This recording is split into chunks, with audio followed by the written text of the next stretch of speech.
13 বছর বনবাস এবং 1 বছর অজ্ঞাতবাস কাটিয়ে আসার পর পাণ্ডবেরা নিজেদের মাতৃভূমি হস্তিনাপুরে ফিরে এলো। কিন্তু যুধিষ্ঠির এবং অর্জুন এই কথা জানতেন না যে ওদের মাতৃভূমি রণভূমিতে পরিণত হয়েছিল। ওদের অনুজ দুর্যোধন এবং দুঃশাসনের মগজ তথা হৃদয়ে শত্রুতার ঘন কালো মেঘ ঘনীভূত হয়েছিল। ওদের মনে ঈর্ষা, লোভ আর স্বার্থের বিষ প্রবেশ করিয়ে দিয়েছিল ওদের মামা শকুনি। পুরো 12 না ভাগ্নে না, হস্তিনাপুর শুধু তোমারই। ত্রিশঙ্কুর মতো অবস্থা হয়েছিল পিতামহ ভীষ্মের। একদিকে কৌরব আর অন্যদিকে পাণ্ডব। কেন্দ্রে সংকটময় অবস্থায় ছিল ওনার হস্তিনাপুর। কিন্তু সময়ের চক্রকে কে আটকাতে পেরেছে? পুত্র দুর্যোধন হস্তিনাপুরের সুরক্ষা আর সুখ সমৃদ্ধি, তার সমস্ত দায়িত্ব আমার কাঁধের ওপর। এর মলিন মুখকে আর মুমূর্ষু করো না। পাণ্ডবেরা শর্ত অনুযায়ী 13 বছর অজ্ঞাতবাসে সময় কাটিয়েছে। এখন সময় এসেছে তোমার কর্তব্য পালন করার। না ভাগ্নে না, পাশা খেলায় পড়া দান আর মুখ থেকে বেরোনো শব্দ অমূল্য হয়ে থাকে। আবেগের বশবর্তী হয়ে হাতের সময় নষ্ট করো না পুত্র। হস্তিনাপুরের সিংহাসনে তোমার জন্মগত অধিকার শুধু তোমার। বুঝতে পারছো তো? আমি তো বুঝতে পারছি মামা বাবু, কিন্তু এই যে পিতামহ এই কথাটাকে বুঝতে চাইছেন না। পিতামহ আমার বচন মধুর না হলেও এটা ধ্রুব সত্য। অর্জুন, হস্তিনাপুরের সিংহাসন তো দূরের কথা, হস্তিনাপুরের ভূমিতে পা রাখারও তোমাদের কোনো অধিকার নেই। দুর্যোধন, হস্তিনাপুরের ওপর শুধু পাণ্ডবদের অধিকার রয়েছে, শুধু পাণ্ডবদের। পুরো 12 পিতামহ, আপনার প্রিয় অর্জুনকে স্মরণ করিয়ে দিন। 13 বছর পূর্বে পাশার বাজিতে শুধুমাত্র হস্তিনাপুরই নয়, নিজের বিবাহিত স্ত্রীকেও হারিয়ে ফেলেছিল। আমার জ্যেষ্ঠ ভ্রাতার জঙ্ঘায় আসন গ্রহণ করানোর জন্য যখন দ্রৌপদীকে কেস ধরে টানতে টানতে এই রাজ দরবারে নিয়ে আসা হয়েছিল, সেইখানে আপনাদের ভিখারির মতন দশা হয়েছিল। মনে হচ্ছে আপনারা সেই স্মৃতি এখন ভুলে গেছেন হয়তো। দুর্যোধন, তুমি তো এরকম পাষাণ হৃদয় ছিলে না। এটা অবশ্যই কোনো অসৎ চিন্তাধারা সম্পন্ন মানুষের সংস্পর্শে এসেই হয়েছে। তোমরা দুজন আমার অনুজ, আমার প্রিয়, নিজেদের মধ্যে অশান্তি করা মোটেই সমীচীন হবে না। আমি করজোড়ে তোমাদের কাছে বিনতি করছি, হস্তিনাপুরের এই 5টি গ্রাম আমাদের ফিরিয়ে দাও। আপনি আমাদের জ্যেষ্ঠ ভ্রাতা, তার জন্য আমি আপনার কাছে অনুরোধ করছি যে এখনই এই মুহূর্তে আপনার চরণ যুগল বাইরের দিশায় নিয়ে যান, অন্যথা পাণ্ডবদের মৃত্যুর পরে 5 জন শ্মশান যাত্রীও পাবেন না। দুর্যোধন!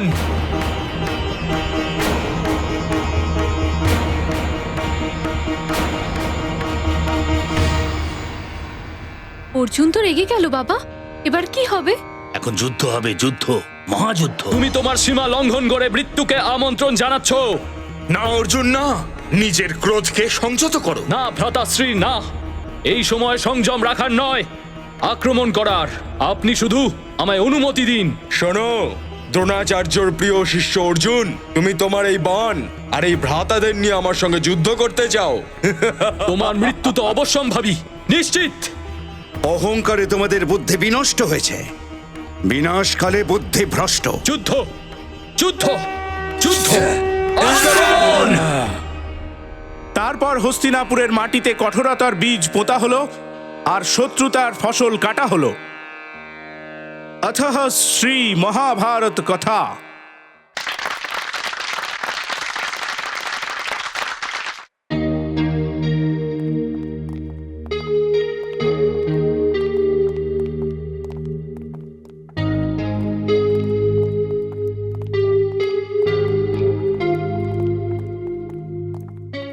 বাবা,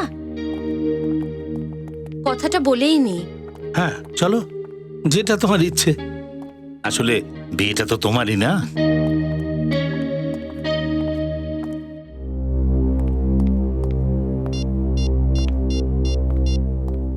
হ্যালো, হ্যাঁ বলুন, আমি মুথু বলছি।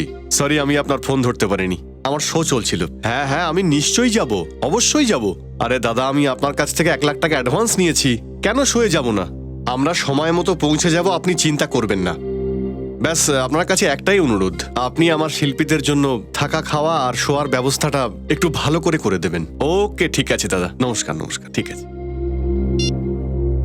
আরে দিবাকর বাবু, নমস্কার। নমস্কার নমস্কার। আপনি আমাকে চেনেন? আরে আপনাকে কে না চেনে, আপনি এখানকার একজন নামি দামি জমিদার। সে তো খুব ভালো কথা। আমি আপনাদের নাটক দেখলাম, খুব ভালো লাগলো। এই প্রথমবার রঙ্গমঞ্চে আমি মহাভারতের এই নাট্যরূপ দেখলাম, খুব ভালো লাগলো। অনেক অনেক ধন্যবাদ। আমার শিল্পীরা সত্যিই ভালো করছে। বলুন আপনার জন্য কি করতে পারি, কি সেবা করব আপনার জন্য? এই হলো আমার মেয়ে শালিনী। নমস্কার। পরশু ওর বিয়ে। এ তো খুব আনন্দের খবর। আর এই আনন্দটাকেই দ্বিগুণ করতে আমি চাই আপনি আপনার দলকে নিয়ে এই বিয়েতে আসুন আর এই নাটকের একটা অংশ দেখান। বিয়েতে মহাভারত? কি কোনো অসুবিধা আছে? না না, এতে কোনো সমস্যার কিছু নেই। তাহলে? দেখুন দিবাকর বাবু, আমরা তো শিল্পী, আর লোকেরা আমাদের যেখানে ডাকে আমরা চলে যাই। আসলে বিয়েতে সঙ্গীত সন্ধ্যা বা ডিজে এই সমস্ত প্রোগ্রাম হয়। মহাভারতের কথা শুনে আমি একটু আশ্চর্যই হয়েছি। দেখুন, আমি জমিতে জুড়ে থাকা জমিদার, সংস্কৃতি আমার অত্যন্ত প্রিয়। যাই হোক, টাকা পয়সার কথাটা বলেনি। দেখুন, ট্রাভেলিং নিয়ে আমরা 2 লক্ষ টাকা চার্জ করি, বাকিটা আপনি যেটা ভালো বুঝবেন আমাদের দেবেন। চলুন, ঠিক আছে, ওই কথাই রইল। আমি সন্ধ্যাবেলা আপনাদের গেস্ট হাউসে 25,000 টাকা অগ্রিম পাঠিয়ে দেবো। তাহলে আসি। নমস্কার। চলো মা। হ্যাঁ সঞ্জীব, আরে দারুণ খবর আছে। আরে এখানকার জমিদার দিবাকর বাবু আমার সঙ্গে দেখা করতে এসেছিলেন। আমরা আরেকটা শো পেয়ে গেছি, দারুণ খবর। আর ওখানে সবাই ঠিকঠাক আছে তো?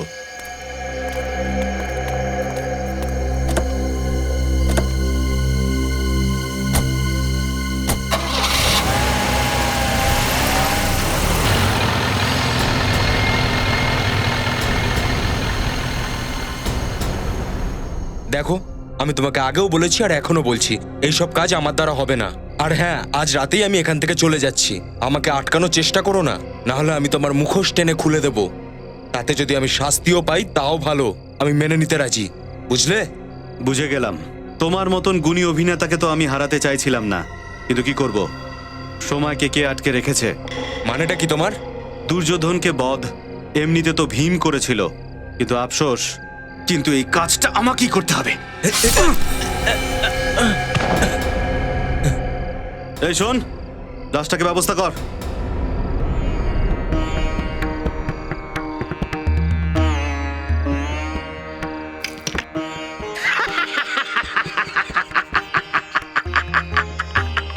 পুরো 12 ভাগ্নে, আমার পাশা আমার দিকে তাকিয়ে বলে দিচ্ছে যে পাণ্ডবদের সমস্ত ধন সম্পত্তির ওপর এখন শুধু তোমারই অধিকার হবে। মামা শ্রী, আমাদের ভ্রাতা পাণ্ডব নির্ধন হয়ে গেছে। এমন মনে হচ্ছে যে বাজিতে লাগানোর মতো ওদের কাছে আর কিছুই অবশিষ্ট নেই। এর পরেও যদি তোমরা খেলতে চাও, তাহলে বাজি কাকে রাখবে, নিজেকে না ইন্দ্রপ্রস্থকে? দুঃশাসন, যদি তুমি ইন্দ্রপ্রস্থের উল্লেখ করো তাহলে পরিণাম খুব ভয়ঙ্কর হতে পারে। বল প্রয়োগ আমরাও ভালোভাবে করতে জানি অর্জুন। শান্ত হও ভাগ্নে, শান্ত। ক্রোধ শুধু বুদ্ধিকে ভ্রষ্টই করতে পারে। পাণ্ডবেরা পরিস্থিতির কারণে বিচলিত হয়ে গেছে, এদের ক্ষমা করে দাও। যুধিষ্ঠির পুত্র, যদি তুমি এই পাশার খেলা ছেড়ে চলে যেতে চাও তাহলে তুমি অবশ্যই যেতে পারো, কিন্তু যদি তুমি হেরে যাওয়া রাজপাটকে পুনরায় ফিরে পেতে চাও তো তুমি ইন্দ্রপ্রস্থকে বাজিতে রাখতে পারো। মাত্র এক দান খেললেই সমস্ত সাম্রাজ্য আবার তোমাদেরই হয়ে যাবে। না ভ্রাতাশ্রী, না, ইন্দ্রপ্রস্থকে আমরা কখনোই সমর্পিত করতে পারি না। আমাদের কাছে কোনো বিকল্প পথ তো নেই অনুজ। আমাদের অধিকার আর আমাদের ধন সম্পত্তি পুনরায় ফিরে পেতে হলে আমাদের আরো এক দান খেলতে হবে। এই পাশা খেলা পুনরায় আরম্ভ করা হোক। এইবার বাজিতে কি লাগাবে পুত্র যুধিষ্ঠির? বাজিতে বাজিতে আমি ইন্দ্রপ্রস্থকে রাখছি।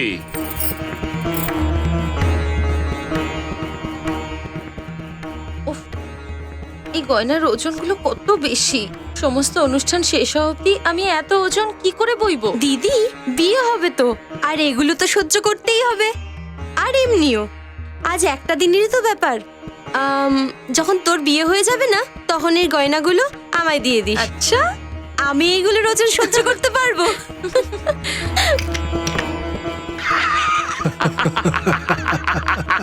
পুরো 12 আমরা জিতেছি ভাগ্নে। ইন্দ্রপ্রস্থ গেল। এবার আপনি কিসে বাজি ধরবেন ভ্রাতা? দ্রৌপদীকে?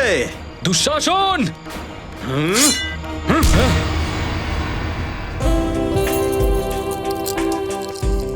তোর ফোন বাজছে। Hello, caterer? হ্যাঁ, আপনি ওখানে দাঁড়ান, আমি আসছি। দিদি, তুই রুম থেকে বাইরে বেরোবি না, আমি এক্ষুনি আসছি। ঠিক আছে, কিন্তু তাড়াতাড়ি আসবি। হ্যাঁ হ্যাঁ হ্যাঁ, হ্যালো।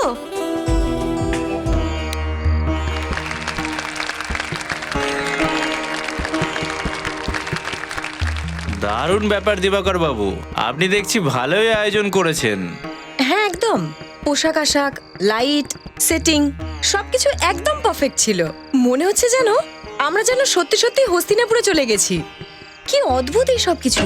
হ্যাঁ, দেখুন যা যা কম পড়ছে তার একটা লিস্ট আমায় দিন। এরপরে কোনো সমস্যা আমি চাই না। হ্যাঁ, আচ্ছা, মিষ্টি আনতে হবে। আর আরে সেটা তো আমি আনিয়েছিলাম। আচ্ছা আচ্ছা। আমার প্রিয় মেয়ে শালিনীর বিয়ে, সেটাকে তো স্মরণীয় করতে হবে। হ্যাঁ। আমাদের জামাই অমিয় আর তার বাবা মা 2 ঘন্টার মধ্যে এখানে চলে আসবেন। Okay. তা আমি ভাবলাম যে অতিথিদের জন্য একটু অন্যরকম কিছু ব্যবস্থা করা যাক। মুত্তু বাবু, হ্যাঁ। অনেক অনেক ধন্যবাদ। আর আপনাকেও অনেক অনেক ধন্যবাদ। আপনাদের সবাইকে অনুরোধ করছি, আপনাদের জন্য আহারের ব্যবস্থা হয়েছে। কি রে মা, তুই এখানে? আমি তো শালিনী দিদির সাথেই ছিলাম, কিন্তু ক্যাটারার ফোন করেছিল, তাই কথা বলতে আমি বাইরে বেরিয়েছি। তো তখন ও বলছে যে ও আমাকে ফোনই করেনি। এর অর্থ হলো শালিনী। চল চল চল।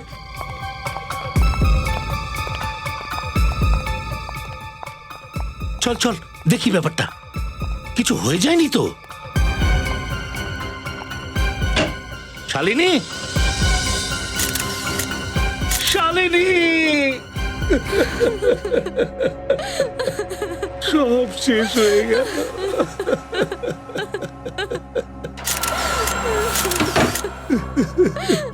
সব শেষ হয়ে গেল।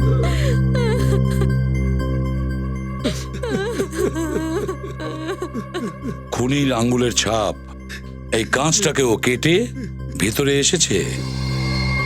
একটা গয়নাও বাদ দেয়নি। শালিনীর গায়ে যে কটা ছিল আর আলমারিতে যত গয়না ছিল সব কটাই, সমস্ত গয়না লুট করেছে। স্যার, খুনি পুরো প্ল্যানিং করেই এসেছিল। হ্যাঁ শ্রেয়া, সুযোগ বুঝেই ও এসেছিল। যেই ও দেখেছিল যে সবাই বরযাত্রীরা ওই বিয়ের মণ্ডপে ছিল আর এই শালিনী বেচারি একা ছিল, ব্যাস ওর কাজ সেরে নিয়েছে। কিন্তু স্যার, শালিনীর গলায় যে এই দাগটা দেখা যাচ্ছে, এটা কিসের দাগ হতে পারে? এটা তো দেখছি অদ্ভুত ধরনের দাগ।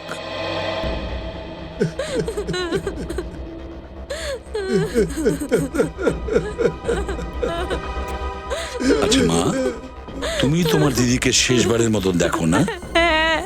আর ওর লাশও। ওদের যদি টাকার গয়নাই দরকার ছিল তাহলে আমার কাছে চাইতো, আমার জীবনটাই দিয়ে দিত।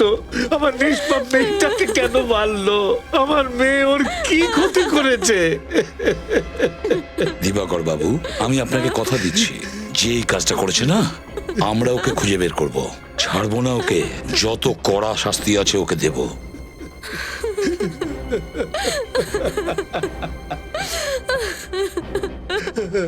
শ্রেয়া, এই ছাপটা তোলো। কিন্তু স্যার, একটা কথা বুঝতে পারছি না। কি? না কোনো হাতাহাতি হয়েছে, নাই বা কোনো হাতিয়ার ব্যবহার করা হয়েছে, তাহলে শালিনীর গলায় এই দাগটা কিসের হতে পারে? এই দাগটা কিভাবে হয়েছে সালুকেই বলতে পারবে, আর সালুকে এটাও বলতে পারবে যে শালিনীর মৃত্যু কিভাবে হয়েছে। এর বিয়ের অনুষ্ঠানের সমস্ত ভিডিও ফুটেজটা দেখতে হবে, বিয়ের পুরো ভিডিও ফুটেজটা। দিবাকর বাবু এত কড়া সিকিউরিটির বন্দোবস্ত করেছিলেন, তাদের সুরক্ষার দায়িত্ব আপনাদের ওপর ছিল। তারপরেও এত গাফিলতি। ওনার মেয়ের খুন হয়ে গেল, লাখ টাকার গয়না চুরি হয়ে গেল, আর আপনারা বলছেন যে বাইরের কোনো লোককে ভেতরে আসতে যেতে দেখেননি। কি করছিলেন কি আপনারা? স্যার, আমাদেরকে বিশ্বাস করুন, আমরা তো কড়া নজর রেখেছি। শালিনী ম্যাডামের ঘরে এত গয়না ছিল আর সেটা কেউ বাইরে নিয়ে যাক আর আমাদের চোখে পড়বে না, সেটা হতেই পারে না। বাইরের লোক নয়, তার মানে এটাই দাঁড়ায় যে এই কাজটা ভেতরের কোনো লোকই করেছে। আপনি কি আমাদের ওপর সন্দেহ করছেন? দেখুন, আমরা যথেষ্ট ধনী এবং ভদ্র পরিবারের লোক, আমাদের কাছে টাকা পয়সার কোনো অভাব নেই। স্যার, আমরা তো শালিনী দেবীকে ঠিকমতো চিনতামই না। আমরা তো এখানে শুধু নাটক করতে এসেছি। হ্যাঁ স্যার, যখন শালিনী দেবীর খুন হলো তখন নাটক চলছিল আর আমরা সবাই ওখানে ছিলাম। আমাদের এক এক করে এদের প্রত্যেকের তল্লাশি নিতে হবে। নিতেই হবে তল্লাশি। চলো, সরো। প্রত্যেকে এগিয়ে আসুন, আমরা তল্লাশি করব।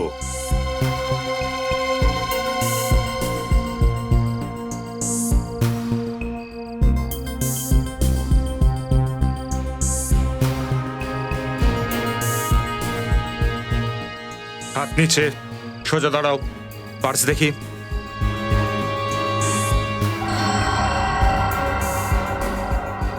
আপনার পার্সটা দেখান।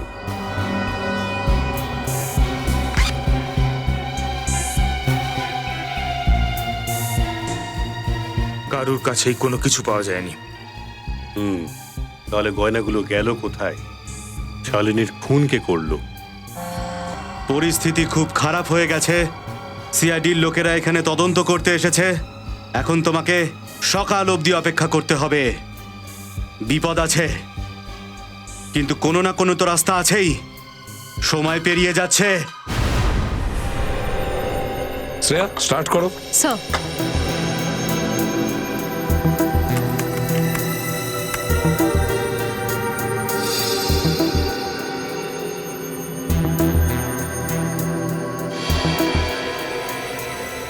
বেশ ধুমধাম করে বিয়ে দিয়েছে দিবাকর তার মেয়ের। গেস্ট তো অনেক এসেছে। কিন্তু স্যার, এত ভিড়ের মধ্যে ওই খুনিকে খুঁজবো কি করে? খুনিকে আমরা নিশ্চয়ই খুঁজে বের করবো বিনীত, নিশ্চয়ই খুঁজে বের করবো ওকে। সে এক মিনিট একটু পজ করো। এই লোকটা পেছনে দাঁড়িয়ে আছে, চুপ করে দাঁড়িয়ে আছে কেন? মনে হচ্ছে কারোর ওপর নজর রাখছে, কিন্তু কার ওপরে? সেই ব্যক্তি কে হতে পারে?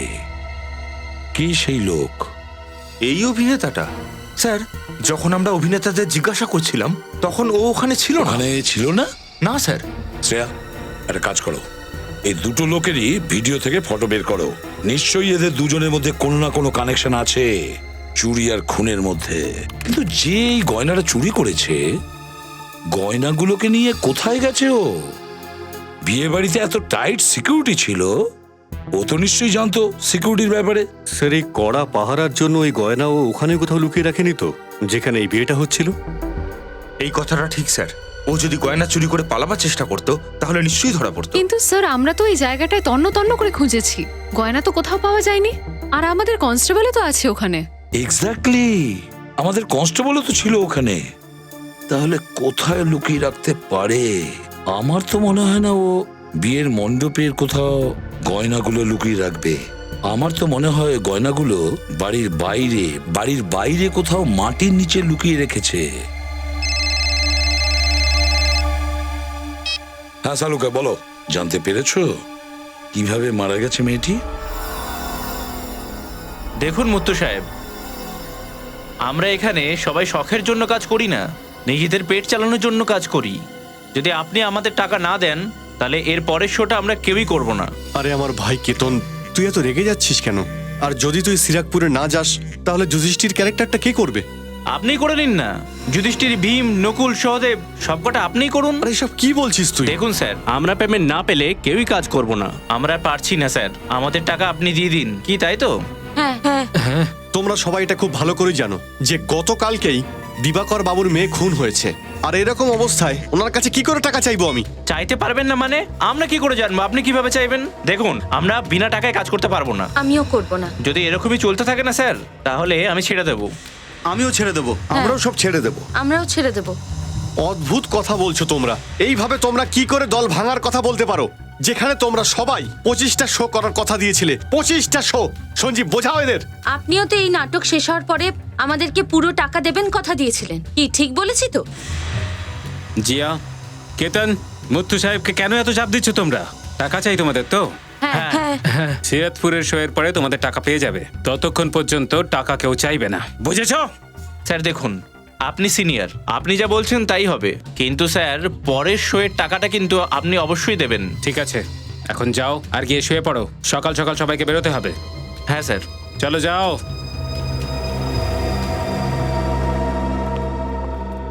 থ্যাংক ইউ সঞ্জীব, এরা শুধু তোমার কথাই শোনে। আজকের পর থেকে তুমি ওদেরকে বোঝাবে। আর হ্যাঁ, দিনেশকেও। বুঝতে পারছি না ও না বলে কোথায় চলে গেল। চেষ্টা করছি আমি। যাও, তুমিও গিয়ে শুয়ে পড়ো। Good night. Good night.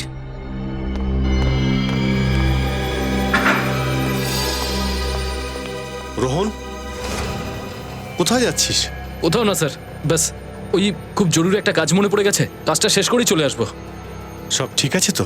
হ্যাঁ স্যার, সব ঠিক আছে, কোনো টেনশন নেই, আমি এক্ষুনি আসছি। হ্যাঁ আর হ্যাঁ, তাড়াতাড়ি আসবি। হ্যাঁ হ্যাঁ স্যার।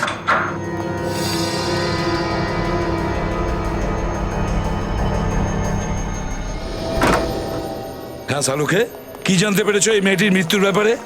বস, এই এক্স রে প্লেটটা খুব মন দিয়ে দেখো। এটা শালিনীর গলার এক্স রে। সালুকে, এইখানে কি এটা? কিছু তো আছে এখানে। এক্স্যাক্টলি, এর গলার ওপর চোট লেগেছে, যার কারণে এর গলার আশপাশে সমস্ত মাসলস গুলো ফেটে গেছে। স্যার, শুধু গলা টেপার জন্য কোনো মানুষের এরকম অবস্থা হতে পারে? না, শুধু গলা টেপার জন্য নয়, এটা অন্য কোনো ব্যাপার, তাই না? একদম ঠিক বস, এর গলার ওপর একটা হালকা চোটের চিহ্ন আছে। ঠিক এই জায়গাতেই এর কণ্ঠের ওপর খুনি আঘাত করেছে, যার কারণে এর শিরা ফেটে গেছিল আর কয়েক সেকেন্ডের মধ্যে এর মৃত্যু হয়েছে। তাহলে কি স্যার খুনি ওর গলায় ঘুষি মেরেছে বা কোনো ভারী জিনিস দিয়ে আঘাত করেছে? না শ্রেয়া, যদি খুনি কোনো ভারী জিনিস দিয়ে এর গলার মধ্যে অথবা কোনো ধারালো জিনিস দিয়ে আঘাত করত, তাহলে এর গলাটা কেটে যেত, অনেক বড় ক্ষত তৈরি হতো। কিন্তু এখানে এর গলায় তো এসব কিছুই হয়নি। সালুকে, এই আগে পরে কথা বন্ধ করো আর বলো কি হয়েছিল।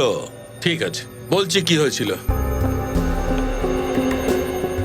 এই যে এই রুমাল, এই রুমালটার কারণে শালিনীর মৃত্যু হয়েছে। রুমাল দিয়ে? হ্যাঁ। রুমাল দিয়ে স্যার কেউ কাউকে কি করে খুন করবে?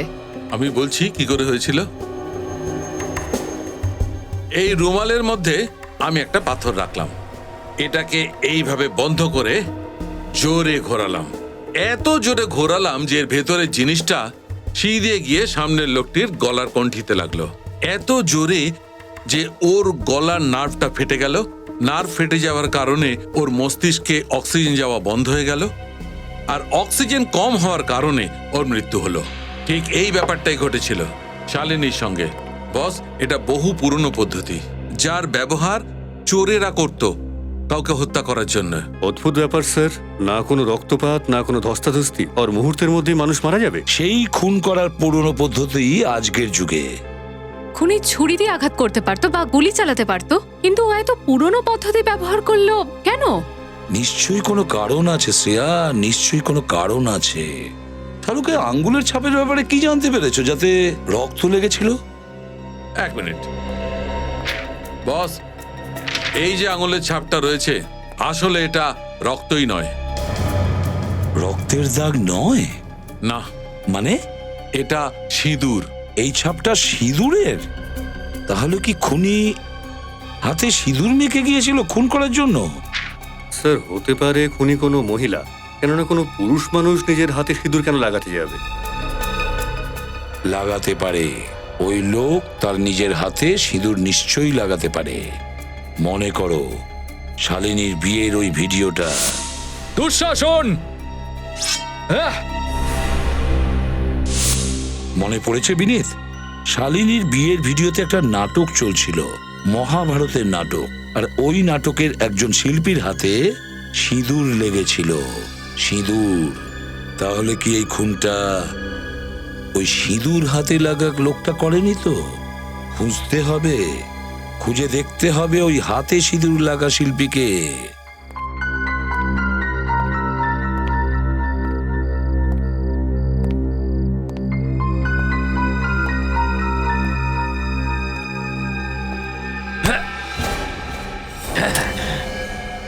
ক্ষমা করবেন কনস্টেবল বাবু, লাগেনি তো?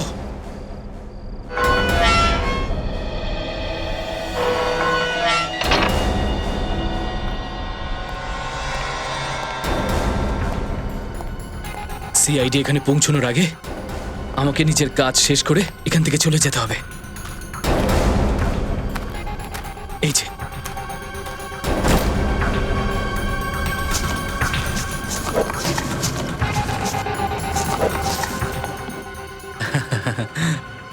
ভালো লাগছে, সারা জীবনের কষ্ট এক ঝটকায় মিটে গেল।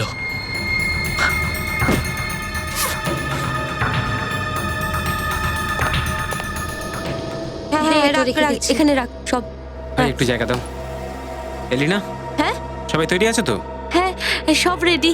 গাড়িও চলে আসবে আমাদের নিয়ে যাওয়ার জন্য। 9টার মধ্যে পৌঁছে যাবো আমরা। সঞ্জীব, আরে ভাই সঞ্জীব, তুই বাঁচা আমাকে। কি হয়েছে? আরে ওই রোহন শেষ মুহূর্তে আমার সঙ্গে এটা কি করে করতে পারলো? আরে ঠিক করে বলুন মুত্তু সাহেব, কি করেছে রোহন? আমার ব্লাড প্রেশার বাড়িয়ে দিয়েছে। ওর সাহস তো দেখো, ভোর 5টার সময় আমাকে ফোন করে বলছে, মুত্তু বাবু আমি চলে যাচ্ছি, আর কোনোদিন ফিরে আসবো না। আচ্ছা এটা কোনো কথা হলো?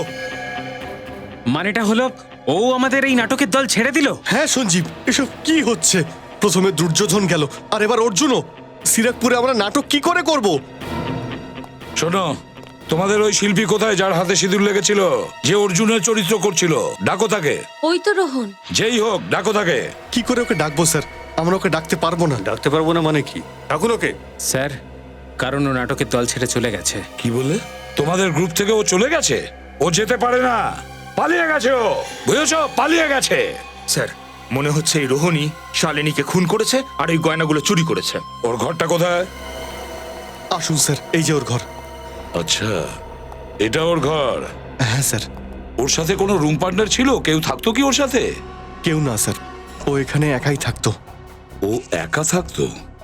ঠিক আছে, রুমটাকে ভালো করে চেক করো, প্রতিটা কোণা। মিনিট, ওর বাথরুমটা চেক করো। Right sir.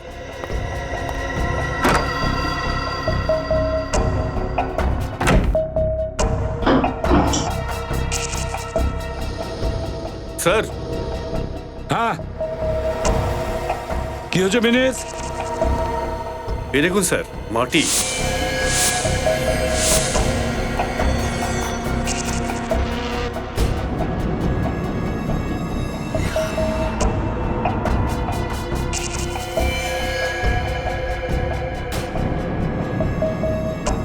মাটি আর জল, এটা কি? এ তো কাদা। বেসিনে তো জলই দেখছি না, মাঝখানে কি জল চলে গিয়েছিল? হ্যাঁ স্যার, কিছুক্ষণের জন্য বন্ধ ছিল। জল বন্ধ ছিল, তার মানে হলো ও বাইরে থেকে এসেছে, হয়তো গার্ডেন থেকে, হাত পা ধোয়ার জন্য। গার্ডেন থেকে মানে বুঝেছো তোমরা? ইয়েস স্যার, একটা কথা তো নিশ্চিত, রোহন ওই গয়নাগুলো বাগানেই লুকিয়েছিল। হ্যাঁ, বাগানে, মাটির নিচে। কিন্তু এখন পর্যন্ত ও গয়নাগুলো নিয়ে যেতে পারেনি। আমাদের কনস্টেবল যে ওখানে পাহারায় আছে।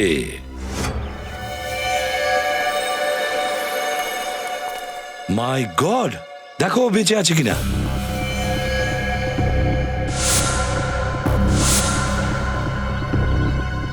বেঁচে আছে স্যার। অ্যাম্বুলেন্স ডাকো তাড়াতাড়ি।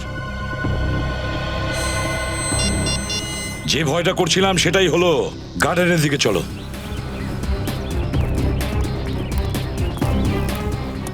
দেখো কোথাও কিছু গন্ডগোল আছে কিনা।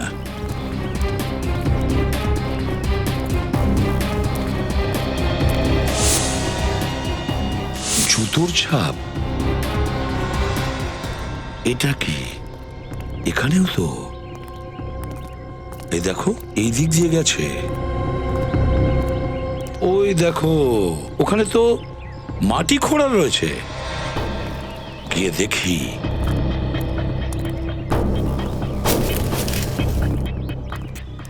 এই দেখো মাটি খোঁড়া হয়ে গেছে, তার মানে ও গয়নাগুলো এখানেই লুকিয়ে রেখেছিল, এইখানে।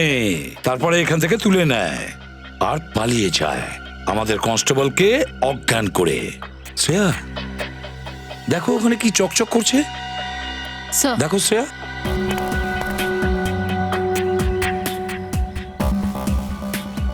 জরির সুতো?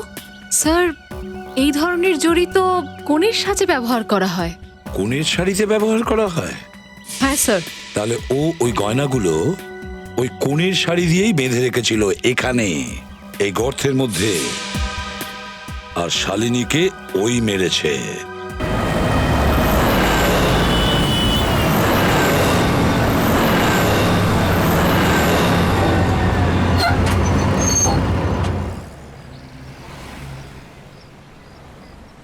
চলো ভাই, পৌঁছে গেছি সিরাকপুরে। আর এই তো আমাদের ডাক বাংলো। চলো সবাই চলে এসো। হ্যাঁ মুথু সাহেব, কে জানে আমাদের নাটকের দলের উপরে কার কুনজর পড়েছে। এই দিনেশও হঠাৎ করে গায়েব হয়ে গেল, আর এই রোহন চুরি আর খুনও করেছে। ও সিআইডিও খুঁজছে ওকে। কি যে হবে আমাদের নাটকের। আমরা তো কেউ স্বপ্নেও এসব ভাবতে পারিনি যে রোহন একজন অপরাধী হবে। দেখো তোমরা, ওখানে যেগুলো হয়েছে সেগুলো ভুলে যাও, নিজেদের কাজে মন বসাও। রাত শেষ, কথা শেষ। কিন্তু হ্যাঁ সঞ্জীব দা, আজ সন্ধে 7টায় যে শোটা আছে সেটার কি হবে? তাতে কি হয়েছে? লাইট, সাউন্ড আর স্টেজের দায়িত্ব তো আমরাই দেখে নেব, আর সেটা আমরা করতেই পারবো কি। আর জায়গাটাও চেক করে আসবো। কিন্তু হ্যাঁ মুথু স্যার, ম্যানেজার হিসেবে আপনাকেও তো কিছু দায়িত্ব নিতে হবে, তাই না?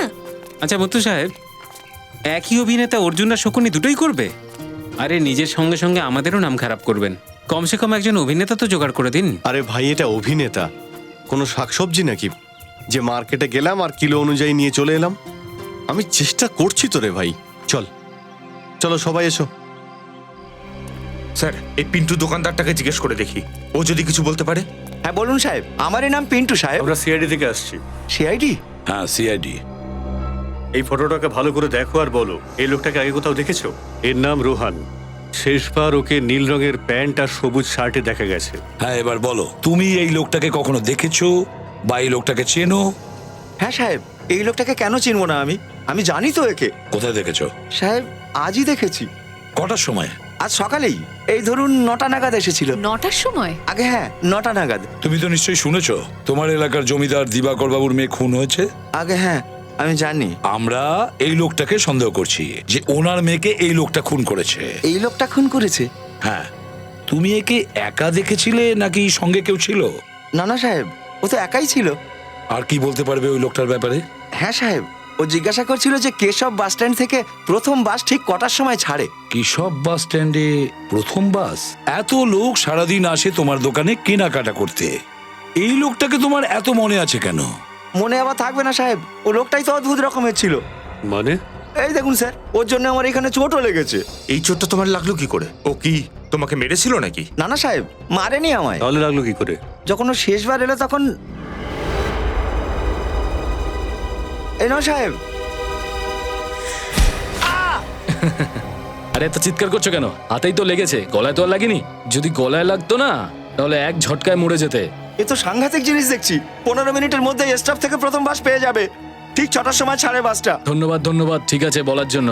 আর হ্যাঁ, তোমার ভাগ্য ভালো যে এখান থেকে চলে যাচ্ছে আর কোনোদিন ফিরবো না, না হলে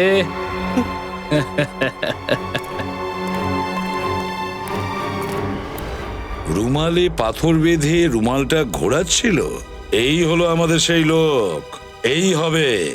থ্যাংক ইউ স্যার। এই রোহান সমস্ত গয়না ওই কালো ব্যাগটা রেখে পালিয়ে যায়নি তো? সমস্ত গয়না নিয়েই ও পালিয়েছে, কিন্তু শহরের দিকে ওই গয়না বিক্রির জন্য।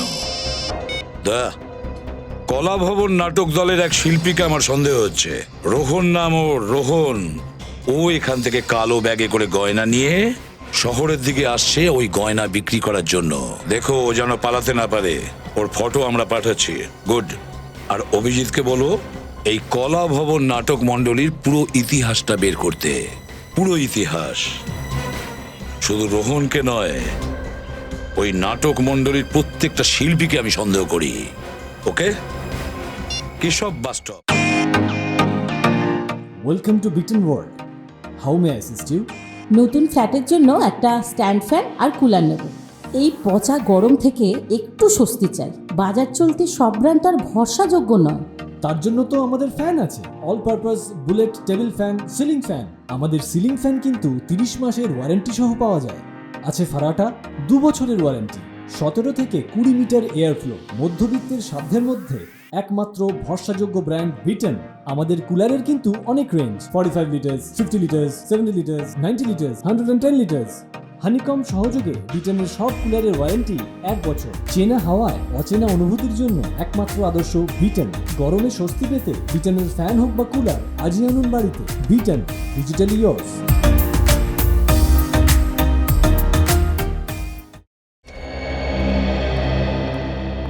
স্যার, ইনি শিবরাম বাবু আর উনি নচিকেতা বাবু। নমস্কার, স্যার। এনারা রঙ্গমঞ্চের অনেক পুরনো অভিনেতা। এনারা সারা দেশ জুড়ে অনেক নাটক করেছেন। শিবরাম বাবু আর নচিকেতা বাবু, আপনাদের সাহায্যের প্রয়োজন আমার। যদি সিআইডির কোনো কাজে লাগতে পারি সেটা আমাদের সৌভাগ্যই হবে। পঙ্কজ,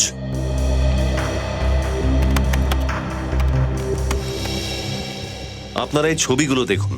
এইগুলোর ব্যাপারে আপনারা কি জানেন?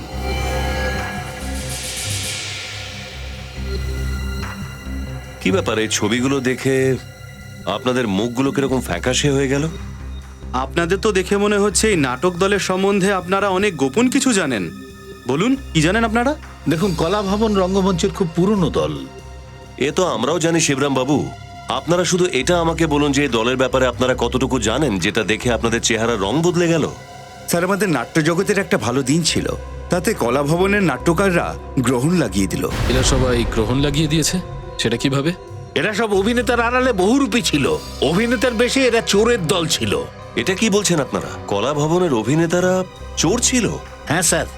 আচ্ছা, এই লোকরা ছোট শহরেই তাদের শিকার করতো নাকি বড় শহরও যেত? স্যার, শুধু ছোট শহরে। ওদের একটা বিশেষত্ব ছিল, ওরা ঘুমের মধ্যে লোককে খুন করত আর সমস্ত গয়না টাকা নিয়ে উধাও হয়ে যেত। তাহলে এরা এখনো ধরা পড়েনি কেন?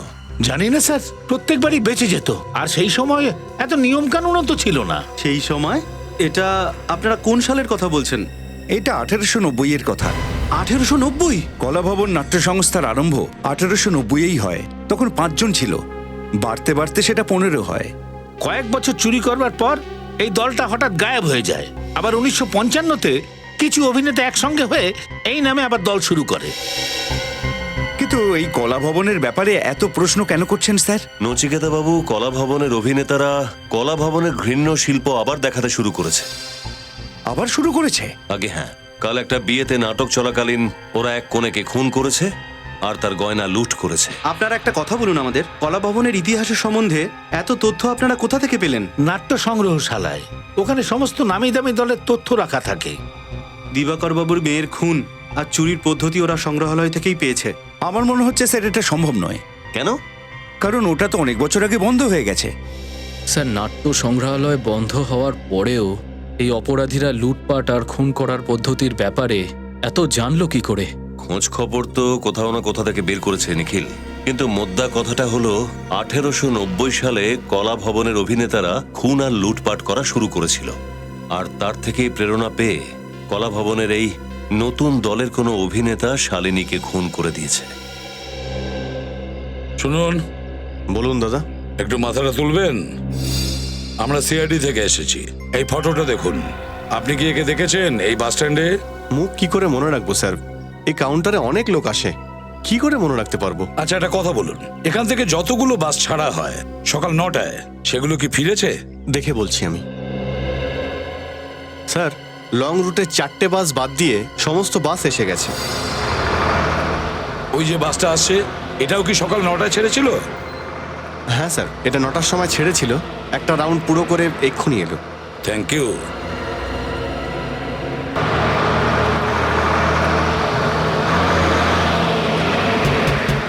দাঁড়াও। কি চাই আপনাদের? আপনারা কারা? আমরা সিআইডি থেকে এসেছি। একটা কথা বলুন, এই লোকটাকে চেনেন? হ্যাঁ স্যার, এটা তো ওই লোকটাই যে ওই মেয়েটার সাথে ছিল। মেয়ে? কোন মেয়ে? তার সম্বন্ধে আমাদের কিছু বলতে পারো তুমি? হ্যাঁ স্যার। স্যার, ও লাল রঙের স্কার্ট পরেছিল, সাদা শার্ট, বড় চশমা পরেছিল আর স্কার্ফও ছিল। পায়ে ওই লম্বা হিলের স্যান্ডেল পরেছিল, যেমন ওই শহরের মেয়েরা পরে না, তেমন স্যার। আর কি বলতে পারবেন? স্যার, আমি যখন এখানে পৌঁছালাম তখন তো মেয়েটা একাই দাঁড়িয়েছিল, হয়তো ওই লোকটার জন্যই অপেক্ষা করছিল। পরে যখন বাসটা ছেড়ে দিল তখন ওই লোকটা দৌড়াতে দৌড়াতে এখানে এলো। তারপর দুজন দুজনকে দেখে হাসলো আর বাসে উঠে গেল। আচ্ছা, আর কোথায় নেমেছে? স্যার, বেলাপুর স্টপেজে নেমেছিল 11টার সময়। বেলাপুর 11টার সময়? তার মানে এই রোহন বেলাপুরে গিয়েছে। Belapur. Welcome to Britain world. How may assist you? নতুন ফ্ল্যাটের জন্য একটা স্ট্যান্ড ফ্যান আর কুলার নেব। এই পচা গরম থেকে একটু স্বস্তি চাই। বাজার চলতে সব ব্র্যান্ড আর ভরসাযোগ্য নয়। তার জন্য তো আমাদের ফ্যান আছে, all purpose bullet table fan, ceiling fan. আমাদের সিলিং ফ্যান কিন্তু 30 মাসের ওয়ারেন্টি সহ পাওয়া যায়। আছে ফারাটা 2 বছরের ওয়ারেন্টি, 17 থেকে 20 মিটার এয়ার ফ্লো। মধ্যবিত্তের সাধ্যের মধ্যে একমাত্র ভরসাযোগ্য ব্র্যান্ড বিটেন। আমাদের কুলারের কিন্তু অনেক range, 45 litres, 50 litres, 70 litres, 90 litres, 110 litres. Honeycomb সহযোগে বিটেনের সব কুলারের ওয়ারেন্টি 1 বছর। চেনা হাওয়ায় অচেনা অনুভূতির জন্য একমাত্র আদর্শ বিটেন। গরমে স্বস্তি পেতে বিটেনের ফ্যান হোক বা কুলার, আজই আনুন বাড়িতে। বিটেন, ডিজিটালি ইয়োর্স।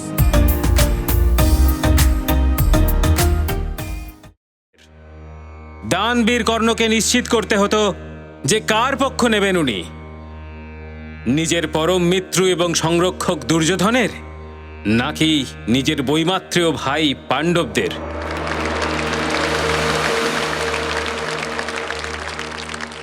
আমার প্রিয় মিত্র কর্ণ, আপনি শুধু আমার মিত্রই নন, আমার ভ্রাতার মতো আপনি। কিন্তু আজ এই পরিস্থিতিতে আমি আপনার কাছে একটা প্রতিশ্রুতি চাইছি, আর সেটা মিত্রতার বন্ধনে আবদ্ধ না করে। যদি এই প্রস্তাব আপনার অনুচিত বলে মনে হয়, তাহলে অবশ্যই আমার নিবেদনকে অস্বীকার করতেই পারেন। শুধু প্রতিশ্রুতিই নয়, যদি প্রাণও দিতে হয় তাহলেও এই কর্ণ পিছপা হবে না। সখা দুর্যোধন, আমি বুঝতে পারছি তোমার মনোবাসনা কি। আমি সুতপুত্র কর্ণ, আমি প্রতিজ্ঞা করছি যে মহাভারতের যুদ্ধে যতক্ষণ পর্যন্ত আমার শ্বাস প্রশ্বাস চলবে, শত্রুর তলোয়ার আপনার শরীর থেকে এক বিন্দু রক্ত কিছুতেই ঝরাতে পারবে না।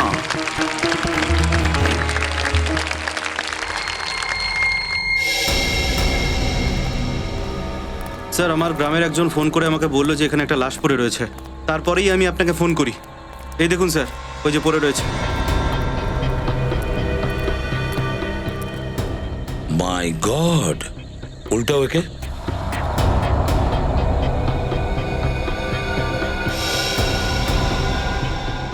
স্যার, এ তো রোহন। ওর ব্যাগটা খোলো।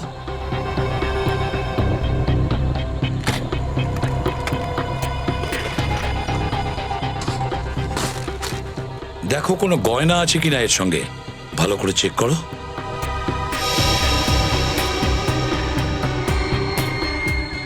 না স্যার, ওর পকেটেও কিছু নেই।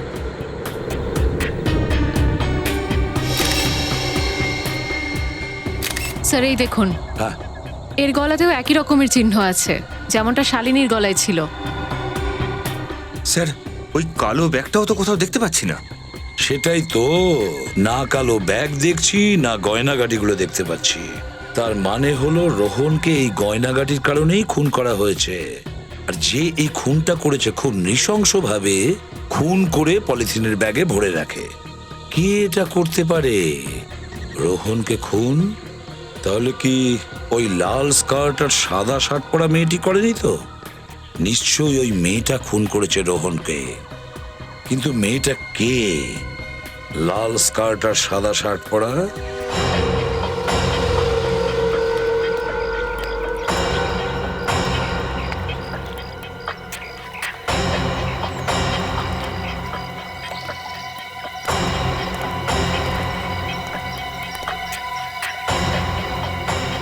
স্যার। হ্যাঁ বিনীত। স্যার, রোহনের লাশকে ফরেন্সিক ল্যাবে পাঠিয়ে দিয়েছি স্যার। গুড।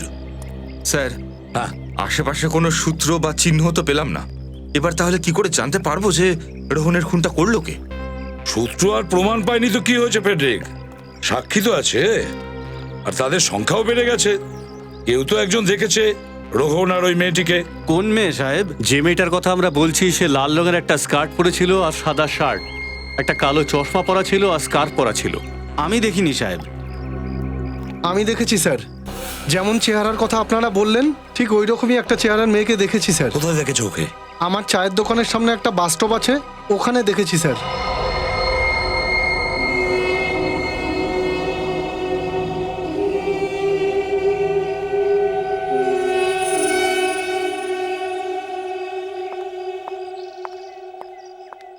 একটা ফোন করতে হবে।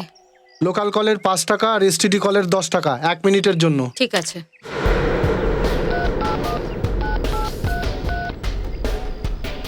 ম্যাডাম, আপনার কাছে মোবাইল আছে আর আপনি এখান থেকে ফোন করছেন। তুমি নিজের কাজটা মন দিয়ে করো। হ্যালো, হ্যাঁ আমি বলছি, আমি মাল পেয়ে গেছি। আমি এখান থেকে বেরোচ্ছি, 2 ঘন্টার মধ্যে পৌঁছে যাব।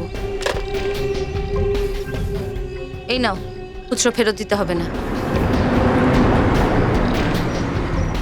অদ্ভুত মহিলা।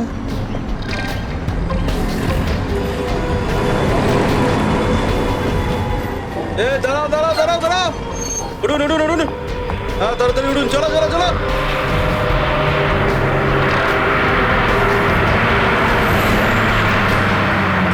ও মুম্বাই যাওয়ার বাসে উঠেছিল? হ্যাঁ স্যার, মুম্বাই যাওয়ার বাসই ছিল।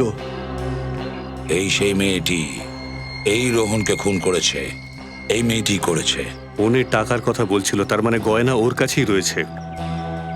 কিন্তু একটা কথা বুঝলাম না স্যার। কি? এখান থেকে মুম্বাইয়ের রাস্তা প্রায় 4 ঘন্টার, কিন্তু ফোন করে বললো যে ও 2 ঘন্টার মধ্যে পৌঁছচ্ছে। আচ্ছা, মুম্বাই 4 ঘন্টা যেতে লাগে আর ও ফোনে বলেছে 2 ঘন্টার মধ্যে পৌঁছে যাবে।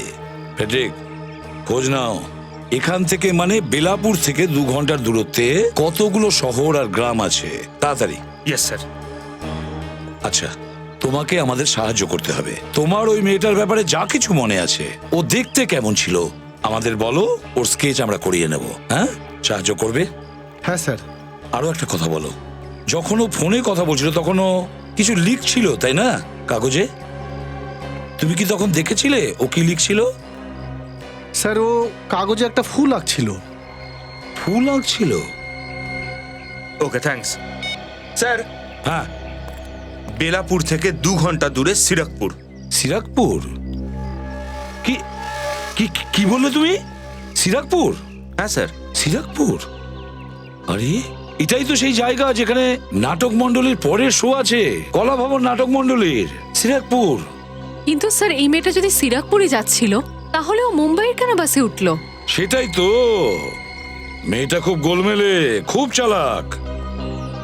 ওকে ধরার জন্য জাল পাততে হবে। কলা ভবন নাটক মণ্ডলীর নাটক মহাভারত। মহাভারত